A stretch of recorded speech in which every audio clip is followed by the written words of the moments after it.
Friends, దక్షిణ భారతదేశం మొత్తం భారతదేశానికి ఏమి ఉత్పత్తి చేస్తుందో తెలుసా? కర్ణాటక రాష్ట్రం ఒక్కటే 70% కాఫీ, 50% పట్టు మరియు 40% సాఫ్ట్వేర్ మరియు ఐటీ ఎగుమతులను భారతదేశం మొత్తానికి అందిస్తుంది. ఆంధ్రప్రదేశ్ 23% మామిడిని ఉత్పత్తి చేస్తుంది.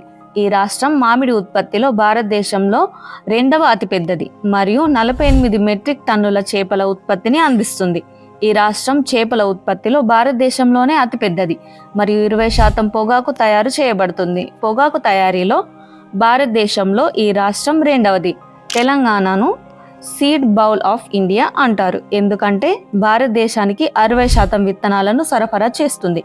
తమిళనాడు మొత్తం భారతదేశానికి 30% ఆటోమొబైల్స్ మరియు 20% విండ్ ఎనర్జీ అందిస్తుంది. కేరళ 60 నుండి 65% మిరియాలు, 74% సహజ రబ్బరు మరియు 45% కొబ్బరిని ఉత్పత్తి చేస్తుంది.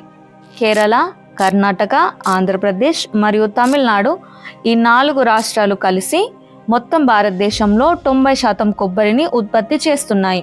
మరియు మొత్తం భారతదేశంలో 37% దేవాలయాలు దక్షిణ భారతదేశంలోనే ఉన్నాయి. ఇదంతా మన సుందరమైన భారతదేశానికి మన ప్రియతమ దక్షిణ భారతదేశం ఇస్తుంది.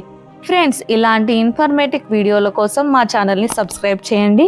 ఈ ఇన్ఫర్మేషన్ గనక మీకు నచ్చినట్లయితే please like and share. Thank you.